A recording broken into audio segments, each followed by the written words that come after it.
I live in South Central. This is South Central. Liquor stores, fast food, vacant lots. So the city planners, they get together and they figure they're going to change the name South Central to make it represent something else. So they change it to South Los Angeles. Like this is going to fix what's really going wrong in the city. This is South Los Angeles. Liquor stores, fast food, vacant lots. Just like 26.5 million other Americans, I live in a food desert. South Central Los Angeles, home of the drive-through and the drive-by. Funny thing is, the drive-throughs are killing more people than the drive-by. People are dying from curable diseases in South Central Los Angeles. For instance, the obesity rate in my neighborhood is like 5 times higher than, say, Beverly Hills, which is like probably 8-10 miles away. I got tired of seeing this happening. And I wonder, how would you feel if you had no access to healthy food? If every time you walk out your door, you see the ill effects that the present food system have on your neighborhood? I see wheelchairs bought and sold like used cars. I see dialysis centers popping up like Starbucks. And I figured this has to stop. So I figured that the problem is the solution. Food is the problem, and food is the solution.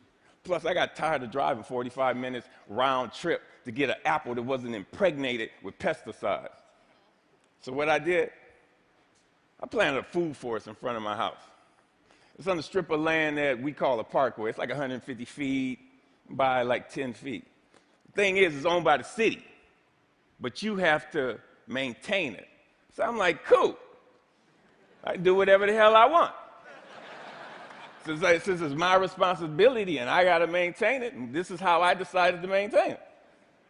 So me and my group, LA Green Grounds, we got together and we started planting my food forest, fruit trees, the whole nine, for vegetables.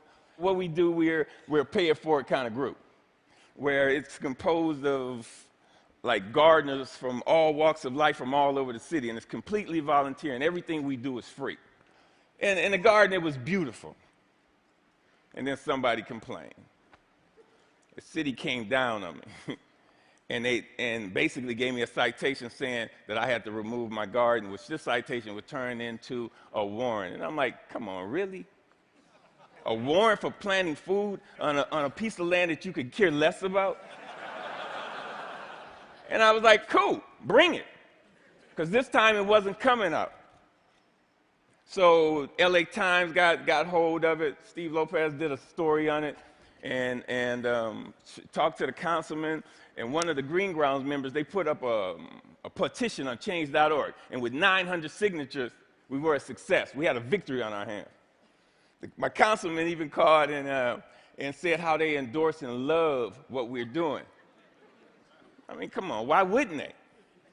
LA leads the United States in vacant lots that the city actually owns. They own 26 square miles of vacant lots. That's 20 Central Parks. That's enough space to plant 725 million tomato plants. Why in the hell would they not okay this? Growing one plant will give you 1,000, 10,000 seeds. Okay. When $1 worth of green beans will give you like $75 worth of produce. It's my gospel. I'm telling people, grow your own food. Growing your own food is like printing your own money. Thank you. See, I have a legacy in South Central. I grew up there. I raised my sons there. And I refuse to be a part of this manufactured reality that was manufactured for me by some other people, and I manufactured my own reality. See, I'm an artist. Gardening is my graffiti. I grow my art. Just like a graffiti artist, where they beautify walls, me, I beautify lawns, parkways.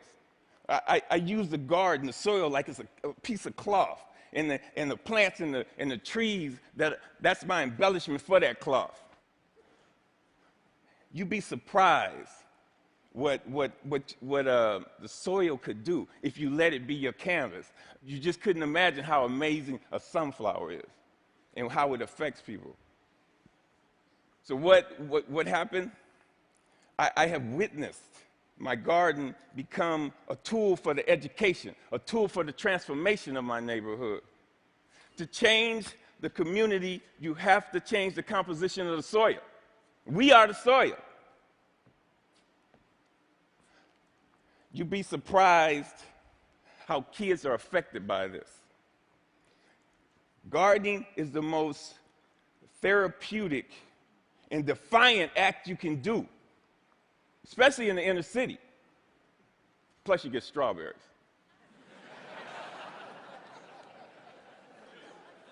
I remember this time, there was this mother and the daughter came. They were. It was like 10:30 at night, and they were in my yard. And I came out, and they looked so ashamed. I'm like, man, it made me feel bad that they were there. And I told them, you don't have to do this like this. This is on the street for a reason. It made me feel ashamed to see people that was this close to me that was hungry, and this only reinforced why I do this. And people ask me, Finn, aren't you afraid people are going to steal your food? And I'm like, hell no, I ain't afraid they're going to steal it. That's why it's on the street. That's the whole idea. I want them to take it, but in the same time, I want them to take back their health. There's another time when I put a garden in this homeless shelter in downtown Los Angeles. The guys, they helped me unload the truck.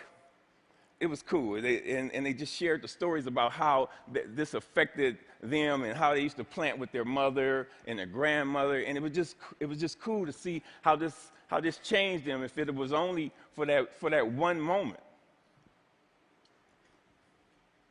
So Green Grounds has gone on to plant maybe like 20 gardens. We've had like 50 people come to our dig-ins and participate in this, all volunteers. If kids grow kale, kids eat kale. If they grow tomatoes, they eat tomatoes.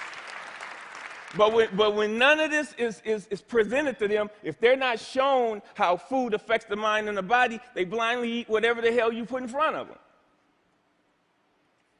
I see young people, and they want to work, but they're in this thing where they're caught up. I see kids of color, and they just on this track that's designed for them that leads them to nowhere. So with gardening, I see an opportunity where we can train these kids to take over their communities, to have a sustainable life. And when we do this, who knows? We might produce the next George Washington Carver. But if we don't change the composition of the soil, we will never do this. Now, this is one of my plans. This is what I want to do.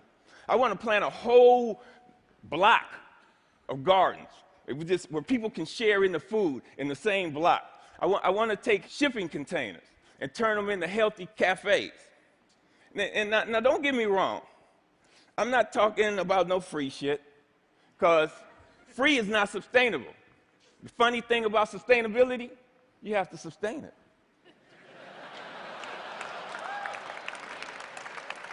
What I'm talking about is putting people to work and getting kids off the street and letting them know the joy, the pride, and the honor in growing your own food. Opening farmers markets.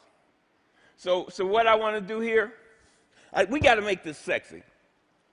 So I want us all to become ecolutionary, renegades, gangsters, gangster gardeners. We got to we got to flip the script on what a gangster is. If you ain't a gardener, you ain't gangster. Get gangster with your shovel, okay? And let that be your weapon of choice. So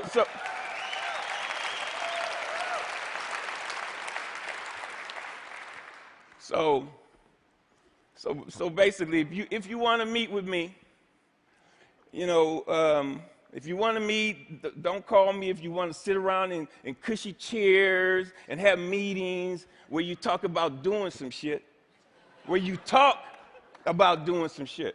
If you want to meet with me, come to the garden with your shovel so we can plant some shit. Peace. Thank you. Thank you. Thank you.